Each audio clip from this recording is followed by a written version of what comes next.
does anyone here, like, do you have a thought process on, I don't even know that the average consumer knows the difference in many of the states in the US. And I don't mean that in a bad way. I just think the industry's done a bad job. Like I was at G2E and I was having a conversation with someone in a casino, etc. And they were like, I think I was at a blackjack table, and they were like, "What are you here for?" And I was like, "Oh, I'm here for the gambling conference." And they asked me what I did, and I said, "We do user acquisition in the space." And the question that came out of this gentleman's mouth, "Oh, you do acquisition for brands like RainBet?" Like that was the people don't know.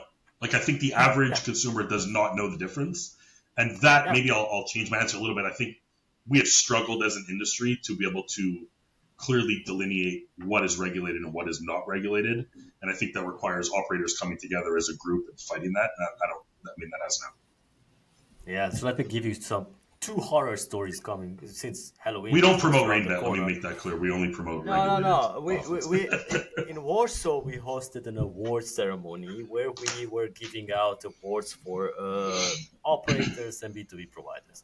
The voting was based on a link which was sent to all the participants, a secret link, and everybody who voted. Basically, it was a popularity contest, no judges, etc.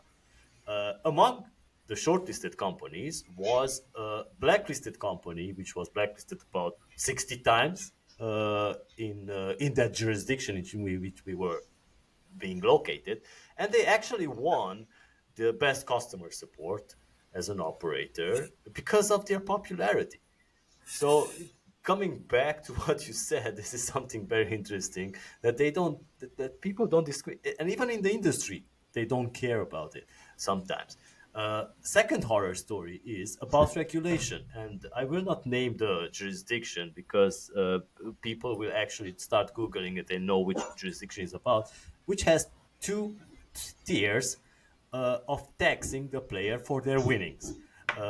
This story is coming from the land-based industry, where if you win an X amount, you are taxed more than 60% from your winnings. So the operator, the land-based operator, in this case, when you're going with your ticket to pick up your money, is going to ask you to come to their office and tell you, okay, let's split this winning up, and we will give you, like, for 7 days, we will split the amount and give you so that you don't get taxed. So yeah, this is the type of regulation that is hurting the industry all around the world. And like you said, politics, they don't understand. They just throw their stuff around.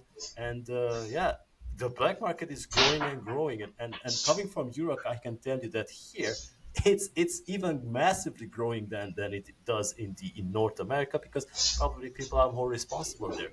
But yeah, let's move on. Well, and no one wants to hear the reality that some of